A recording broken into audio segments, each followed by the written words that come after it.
بسم اللہ الرحمن الرحیم۔ آپ سبھی ناظرین کو شجاعت وائس چینل میں دل کی گہرائیوں سے خوش آمدید اور خلوص برا سلام۔ ملک شام کی حالات، امام مہدی کا ظہور، نبی کریم صلی اللہ علیہ وسلم کی پیش گوئیاں۔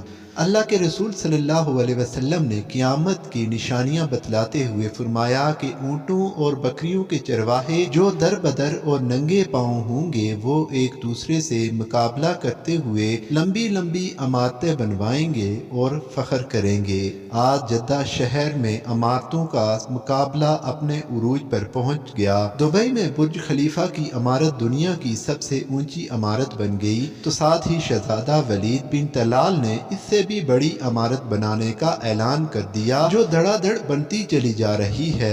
عرب کی عمارتیں سارے جہاں سے اونچی ہو چکی ہیں۔ عرض کرنے کا مقصد یہ ہے کہ حضور پاک صلی اللہ علیہ وسلم نے جو فرمایا وہ پورا ہو چکا ہے اور پیشگوئیاں پوری ہو کر اپنے نقطۂ کمال کو پہنچ چکی ہیں۔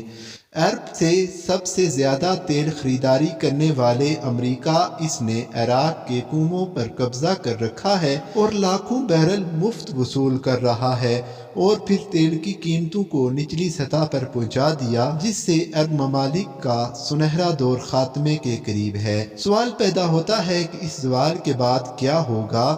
اللہ کے رسول صلی اللہ علیہ وسلم کی ایک اور حدیث ہے کہ قیامت سے پہلے سرزمین عرب دوبارہ سرسبز ہو جائے گی۔ سعودی عرب اور امارات میں بارشیں شروع ہو چکی ہیں۔ مکہ اور جدہ میں سیلاب آ چکے ہیں۔ عرب سرزمین جسے پہلے ہی جدید ٹیکنالوجی کو کام میں لا کر سرسبز بنانے کی کوشش کی گئی ہے وہ قدرتی موسم کی وجہ سے بھی سرسبز بنتی جا رہی ہے۔ سعودی عرب گندم میں پہلے ہی خود کفیل ہو چکا ہے۔ اب وہاں خشک پہاڑوں اور بارشوں کی وجہ سے سبزہ اگنا شروع ہو چکا ہے۔ پہاڑ سبز ہونا شروع ہو گئے ہیں۔ بارشوں کی وجہ سے آخرکار حکومت کو ڈیم بنانا ہوں گے جس سے پانی کی نہریں نکلیں گی، ہریالی ہوگی، فصلیں لہلائیں گی۔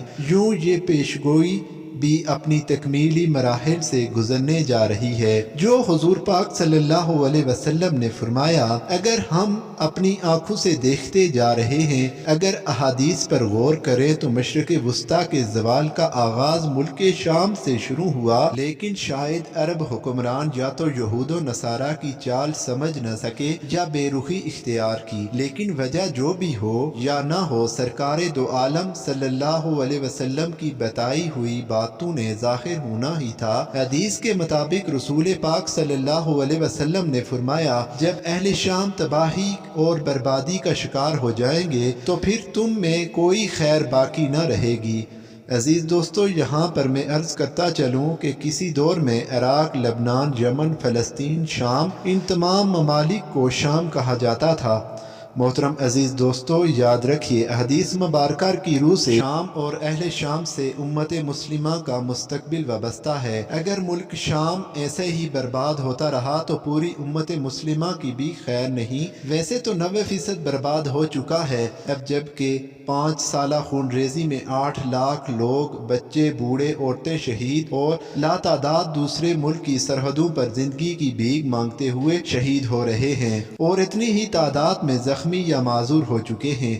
لہٰذا شام مکمل تباہی کے بعد اب نزا میں ہے۔ اس حدیث کے حساب سے عرب ممالک کے سنہرے دور کے خاتمے کی اہم وجہ ملک شام کے موجودہ حالات ہیں۔ گویا نبی کریم صلی اللہ علیہ وسلم کی ایک اور پیشن گوئی کی علامات ظاہر ہو چکی ہیں۔ یاد رکھیے کہ ملک شام کے متعلق اسرائیل اور امریکہ نے جو بھی جھوٹے بہانے بنائے ہیں، لیکن ان سب کا اصل مقصد جزیرۃ العرب ہے۔ کفار کا عقیدہ ہے کہ دجال مسیح ہے، اس وجہ سے یہ لوگ دجال کے انتظامات مکمل کر رہے ہیں جس کے لیے عرب ممالک میں عدم استحکام پیدا کرنا ہے، کیونکہ شام پر یہود و نصارہ قبضہ کرنا چاہتے ہیں اور یہ وہ کر کے رہیں گے حضرت مہدی علیہ السلام کے ظہور سے قبل۔ چنانچہ کتاب فتن میں ہے کہ آخری زمانے میں جب مسلمان ہر طرف سے مغلوب ہو جائیں گے، مسلسل جنگیں ہوں گی، شام میں بھی عیسائیوں کی حکومت قائم ہو جائے گی۔ علماء اکرام سے سنا ہے کہ سعودیہ، مصر، ترکی بھی پاکیزہ نہ رہے گا،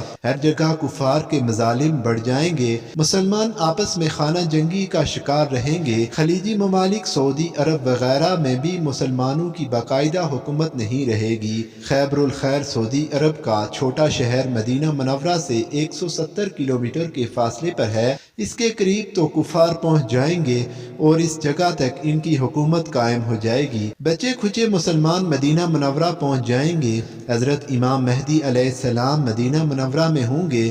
دوسری طرف دریائے تبریہ بھی تیزی سے خشک ہو رہا ہے، جو کہ مہدی علیہ السلام کے ظہور سے قبل خشک ہوگا۔ اس لیے جب مشرق وسطیٰ کے حالاتوں کو، خصوصاً مسلمانوں اور ساری دنیا کے حالاتوں کو دیکھتے ہیں تو صاف نظر آتا ہے کہ دنیا ہولناکیوں کی جانب بڑھ رہی ہے۔ روس میں حملوں کے بعد فرانس اور یورپ بھی عالمی جنگ کی بات کر چکے ہیں۔ سوال پیدا ہوتا ہے کہ اس عالمی جنگ کا مرکز کون سا خطہ ہوگا؟ واضح نظر آ رہا ہے کہ مشرق وسطیٰ متوقع ہے۔ یہاں بھی ہندو اور پاک رنجشیں اور کشمکش کے بڑھتے حالات سے بھی لگتا ہے یہ غزوہ ہند کی طرف رخ کر رہے ہیں، کیونکہ حضرت ابو ہریرہ رضی اللہ تعالی عنہ سے روایت ہے کہ رسول کریم صلی اللہ علیہ وسلم نے ارشاد فرمایا، میری قوم کا ایک لشکر وقت آخر کے نزدیک ان پر چڑھائی کر دے گا اور اللہ اس لشکر کو فتح نصیب کرے گا، حتیٰ کہ وہ ان کے حکمرانوں کو بیڑیوں میں جکڑ کر لائیں گے۔ اللہ اس لشکر کے تمام گناہوں کو معاف کر دے گا، پھر وہ لشکر واپس رخ کرے گا اور شام میں موجود عیسیٰ ابن مریم علیہ السلام کے ساتھ جا کر مل جائے گا۔ حضرت ابو ہریرہ رضی اللہ تعالی عنہ نے فرمایا، اگر میں اس وقت تک زندہ رہا تو میں اپنا سب کچھ بیچ کر بھی اس لشکر کا حصہ بنوں گا، اور پھر جب اللہ ہمیں فتح نصیب کرے گا تو میں ابو ہریرہ جہنم کی آگ سے آزاد کہلاؤں گا۔ پھر جب میں شام میں پہنچوں گا تو عیسیٰ ابن مریم علیہ السلام کو تلاش کر کے انہیں بتلاؤں گا کہ میں محمد صلی اللہ علیہ وآلہ وسلم کا ساتھی رہا ہوں۔ رسول پاک صلی اللہ علیہ وسلم نے فرمایا، بہت مشکل، بہت مشکل، آنے والے ادوار بڑے پرفتن نظر آ رہے ہیں۔ اور اس کے متعلق بھی سرکار دو عالم نے فرمایا، میری امت پر ایک دور ایسا آئے گا جس میں فتنے ایسی تیزی سے آئیں گے جیسے تسبیح ٹوٹ جانے سے تسبیح کے دانے تیزی سے زمین کی طرف آتے ہیں،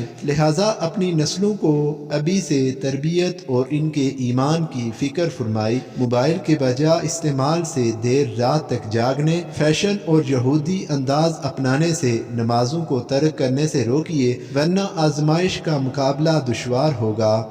چلتے چلتے آخری بات عرض کرتا چلوں کہ اگر کوئی ایسی نایاب ویڈیو، الفاظ یا کہانی یا تحریر وغیرہ اچھی لگے تو براہ مہربانی اپنے دوستوں کے ساتھ ضرور شیئر کرتے جائیں، اور مزید آنے والی ویڈیوز کے لیے ہمارے چینل کو سبسکرائب کر دیں اور گھنٹی کے بٹن کو ضرور دبا دیں تاکہ ہماری ہر نئی آنے والی ویڈیو سب سے پہلے آپ تک پہنچے۔ اللہ پاک آپ سب کا حامی و ناصر ہو، آمین۔